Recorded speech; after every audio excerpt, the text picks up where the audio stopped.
Raider! Oakland, LA, Oakland, Vegas, Raider Nation, wherever, forever! You got your old Uncle Mosh and Raiders Fan Radio from Murph's Man Cave, taking a lighter journey into the dark side. Sit back, put your feet up, pop a top, and enjoy the ride. Here we go! Look left, look right, Bolitnikov, a leaking pass, touchdown! We miss you, we love you, and we'll see you in the Hall of Fame. When you have great coaches, then after you have great coaches, you get great players. You have a great organization, and you tell them one thing: just win, baby. Way up the middle, intercepted Filipiano at the 50, time running down. Oakland football, and I think Oakland victory. The Oakland Raiders have scored on the most zany, unbelievable, absolutely impossible dream of a play. Well, I love this team. I think this team can win. I think this team can win. What is up, Raider Nation? Your old buddy Murph back once again for an RFR conversation this week. Just a quick episode for you. We had a chance to catch up with a guy that we've talked to off and on over the past year or so, and that is NFL agent and Renaissance man, Sean Stellato. You all are going to enjoy this interview. We had a great time catching up with Sean and talking to him a little bit about what it's like for the agents, what it's like for them on the draft side of the equation, and then also had a great chat with him about how the Raiders are building some fantastic insight into the Raiders organization from the front office perspective, and a little bit of his history in football, and just a great guy, great conversation. Wanted to bring that to you this week, so we'll get that to you here real quick. Also, just wanted to update you, no full Raiders Fan Radio this week. We're going to take this week off. We're going to kind of go every other week up until we get to our draft coverage. We have so much planning to do leading up to the 2019 NFL draft, which we are less than a month away. So we're going to take this week off. We are going to come back full force, me and Uncle Mosh, on the 10th. So look for us for the live stream. That will be Wednesday evening, kind of normal hours, around 7, 8 o'clock Eastern time on the 10th. And then we're going to take off the 17th because we got to break down the fan cave. We got so much of this equipment that we're going to bring with us. Our live stream is not just going to be us, huddled around an iPad with a couple of microphones.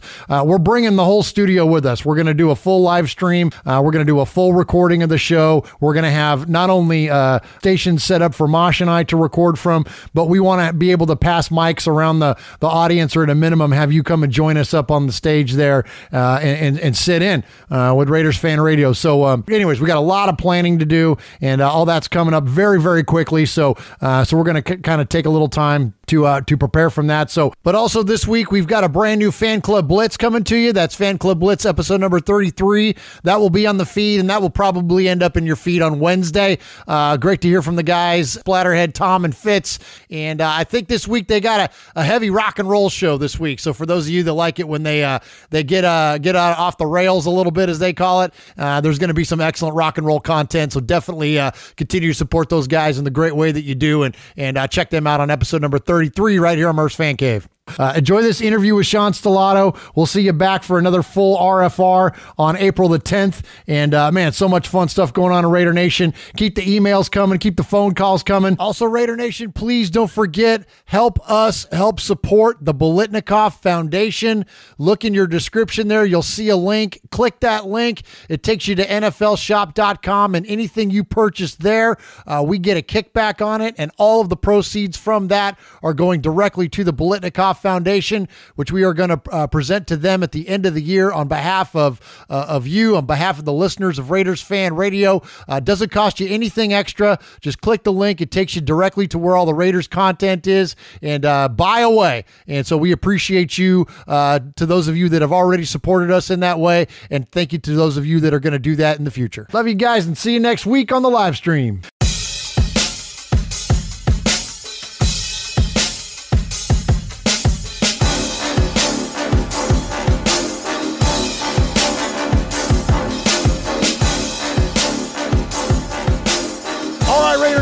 My next guest is an award-winning NFL agent representing numerous active players in the league, including many of our former and current Oakland Raiders. But he is also an athlete himself, and author of 2 fantastic books, Fourth and Long, The Odds, My Journey, and also No Backing Down. But he is also a motivational speaker, a trainer, a marketer. He's a man of many hats and talented in a lot of arenas in terms of football. And so we are thankful that he's willing to take some time for us here on Raiders Fan Radio. Please welcome Sean Stellato. Welcome, Sean. Wow, Murph, that's a big time intro, man. I appreciate it. You should have just said the Renaissance, man. That would have changed it. That would have defined it quickly. But just kidding.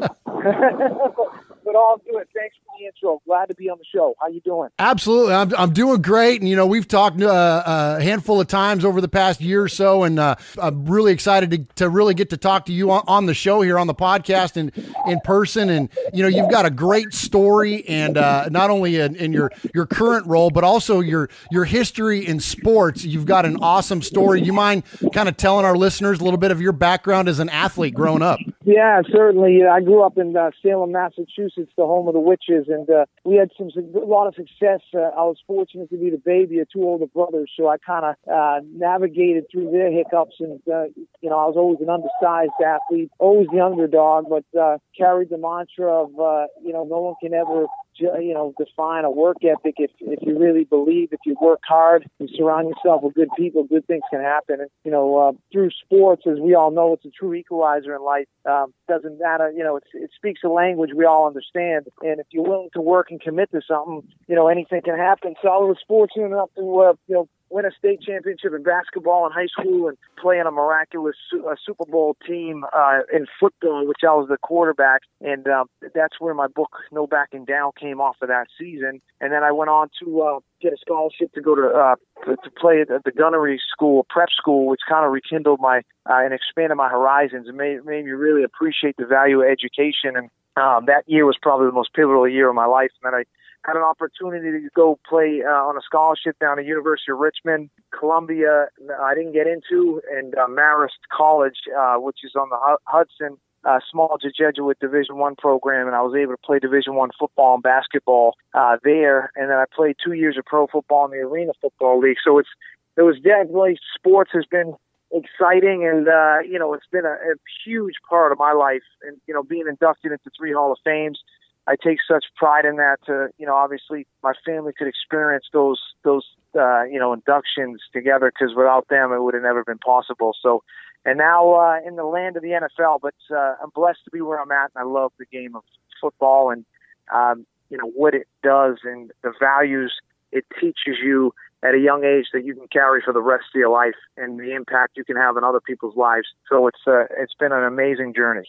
So those lessons that you learned, that you take away from the sport, even at a young age, who were some of the players or teams that were big influencers on you? Yeah, that's a great point. To be honest with you, I just wrote my children's book. Well, I'll get into it a little bit. It's going to come out this summer. But that was a way for me to kind of, give back a little bit for who paved the way. And, my older brother was my Pop Warner coach, my brother Mike, and, successful high school coach out here in Boston. And he really showed me a lot of nurturing and love and commitment to me at a young age. Really helped me develop my skills at a young age, where a lot of kids might have been going to the mall or hanging out. Friday nights I was in the gym making 100, 3-pointers, or out in the garage in the winter, swinging wiffle ball, bat and ball on a little machine that he put together. So I would say him and my coach, Coach Olson, another younger coach I had growing up, and Coach Bruce Riccardi, 3 guys in youth football that just were phenomenal, well ahead of their time. And then my coach, Ken Perrone, who I wrote the book really to preserve his legacy. Similar situation to what Coach Carter went through with that basketball program. He put his livelihood on the line and for us, and really enabled us to grow up very quickly, but learn life lessons that, in terms of grit, resiliency, tenacity, following your dreams. And those are the things that kind of escalated into my prep school year. The 1 year Coach Hugh Caldera, Coach Cal, God rest his soul, he passed away. I lost his battle with cancer last year. Another guy that I will be indebted for the rest of my life for the commitment he made to me when I was sick or swim. And he held my hand, and he really made me appreciate the game. And because we all know we take a lot of things in life for granted. And he made me really, truly appreciate everything. My college career was a little rocky, but I met a great trainer along the way, Ron Jones, who I'll tell you, he's hands down one of the best trainers I've ever come across. He's based in Colorado. I think any athlete that wants to get faster, look him up. He's immaculate. And then I got to give kudos to Jeff Brom, who's the current coach of Purdue.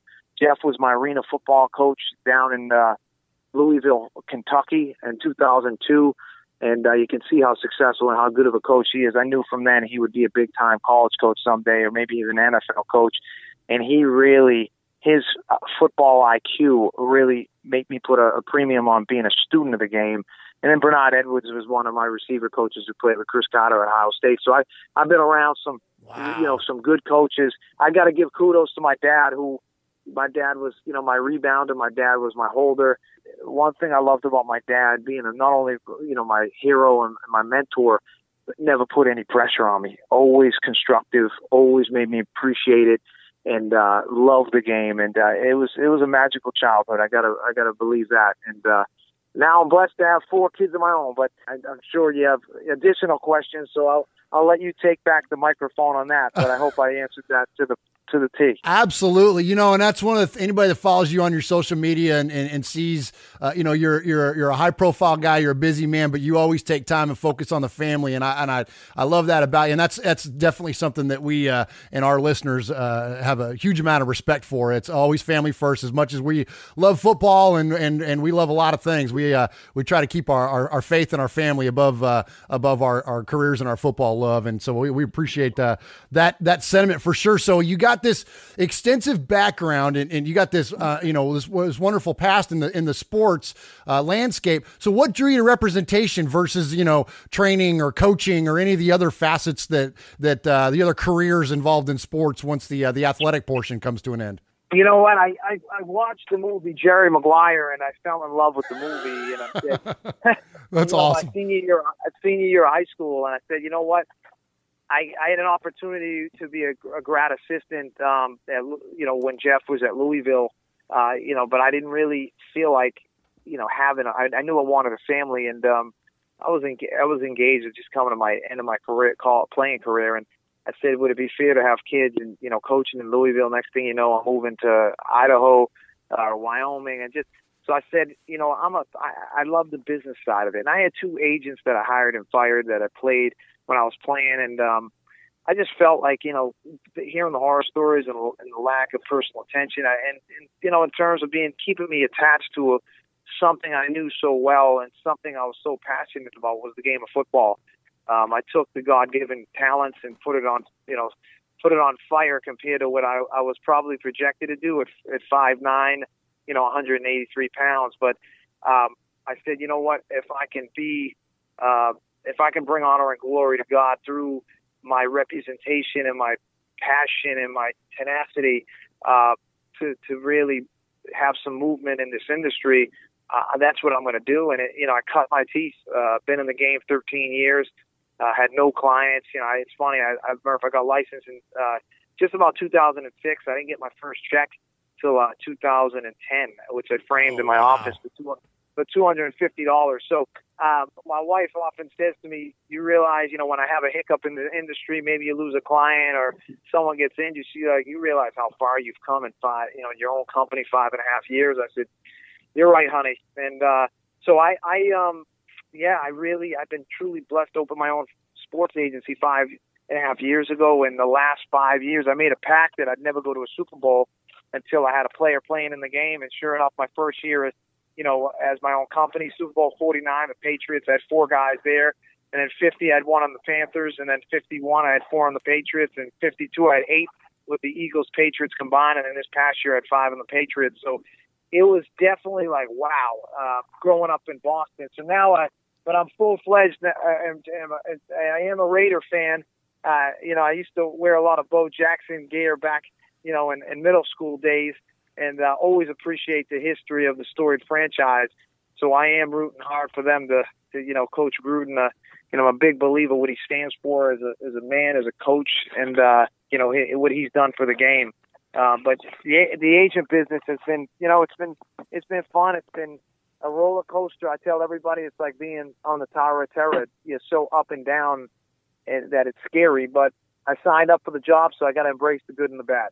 Wow, that's awesome. It's amazing. One of my next question was I was going to ask you how many times you've been on the field for the Super Bowl, which you answered already. That's, just an amazing story there to go from where you started and that $250 check all the way to, being on the field multiple times for multiple players on the Super Bowl. You mentioned the Patriots and, and I've talked a lot about the Patriots on our show, and, some of Raider Nation gets a little tore up about it because of the Tuck rule and the history of between the two teams. But the bottom line for me is I look at it like this, the Patriots are the model franchise in terms of building teams in order to win championships. And I think that regardless of what football team you root for, you should strive for that. You want your team at the end of the day to win a championship. So what similarities do you see between the way that the Raiders are building now versus how the Patriots have built over the past now almost 20 years? I think obviously you got to have an infrastructure of the right. It trickles down all the way from the owner all the way to his vision. Whether people like it or don't, going to Vegas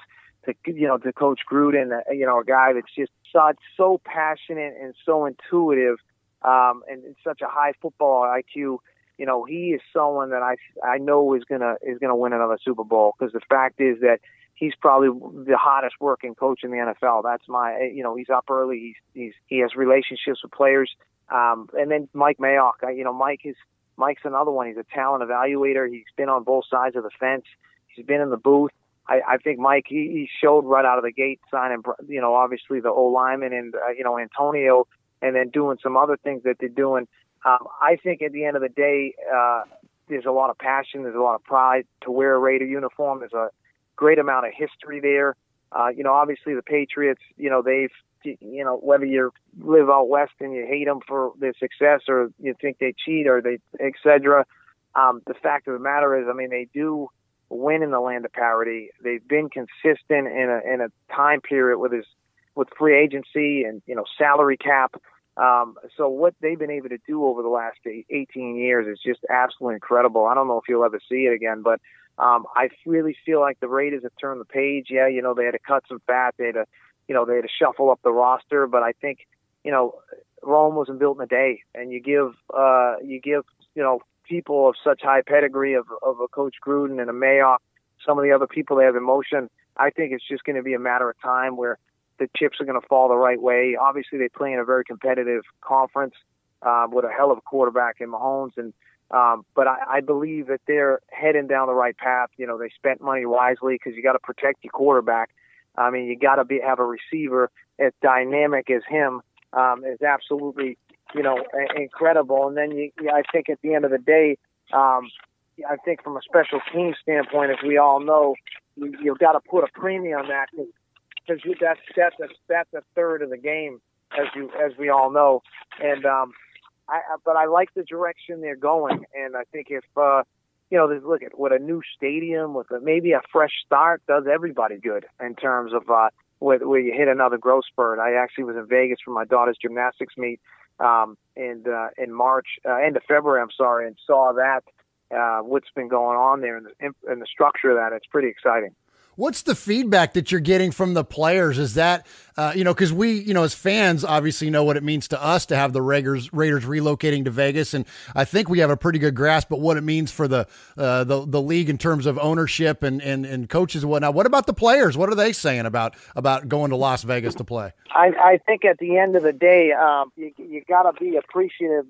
I think the players, from a business standpoint, it's the zero state income tax, which is pretty exciting. Instead of paying the 13.3%, it's obviously, I know it's hard because you got fans that are so loyal and passionate, and probably, Raider. I don't know if there's a hotter fan in the world than the Raider fans.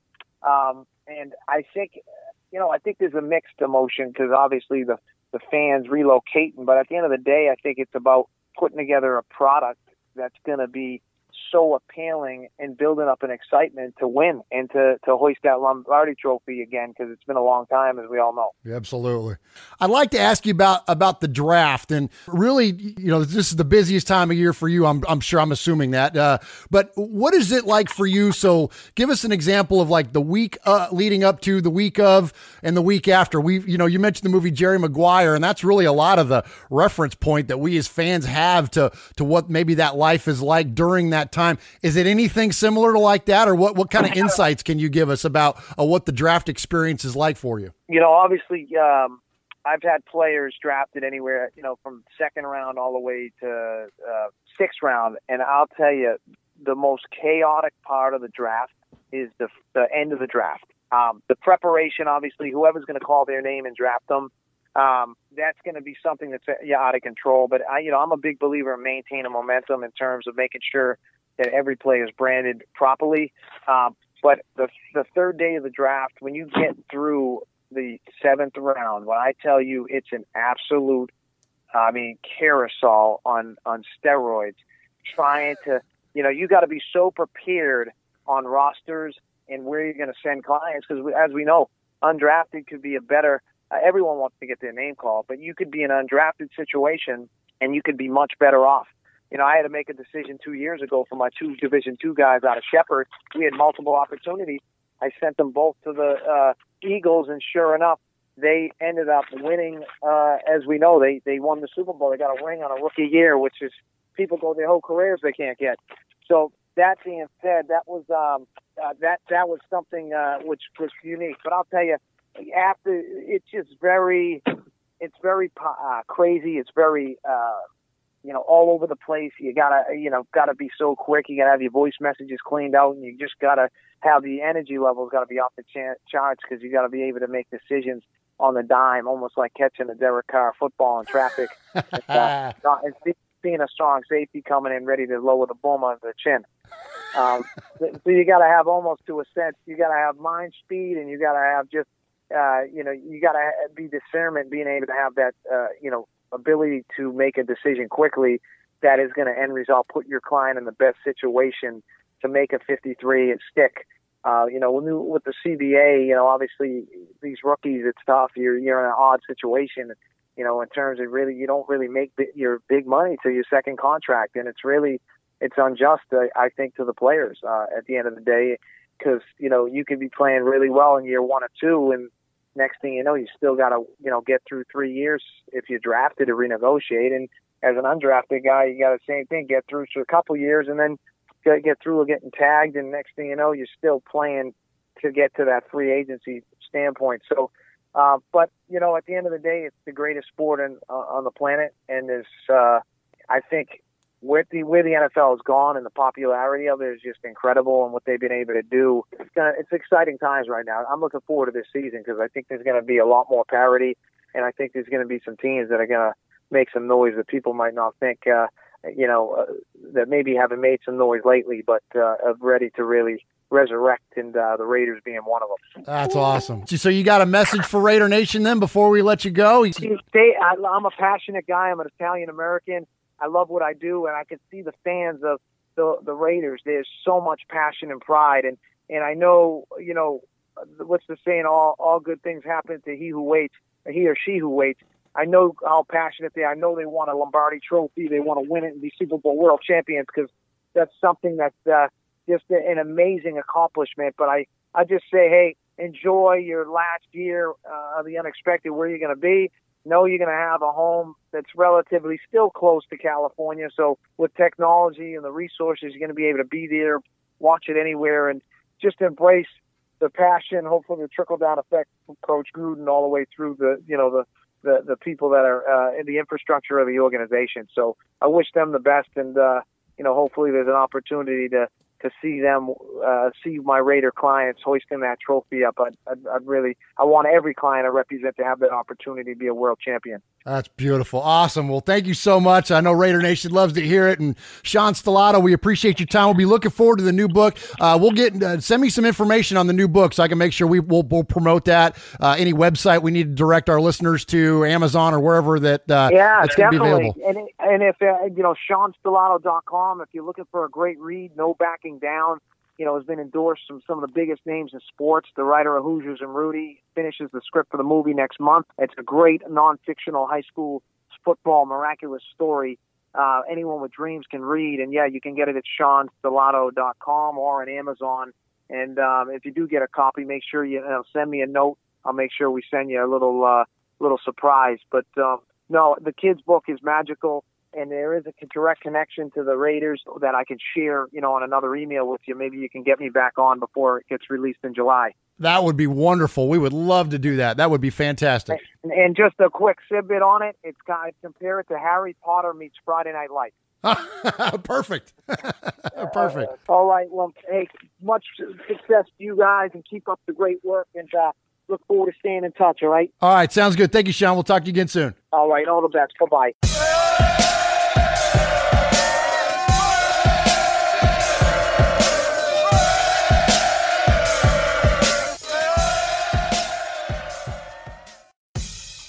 All right, boys and girls, pay attention. You got your old Uncle Mosh here with an update. That's right. I got some stuff for you. Take out a piece of paper, a pencil, a pen. Heck, use your pocket knife and carve the info into your dashboard as you're driving down the highway. First off, you need to like us on our fan page on Facebook. That's right. Go to Facebook at Raiders Fan Radio Podcast. Don't forget about the Twitter. You know your old Uncle Mosh, he twits now. That's right.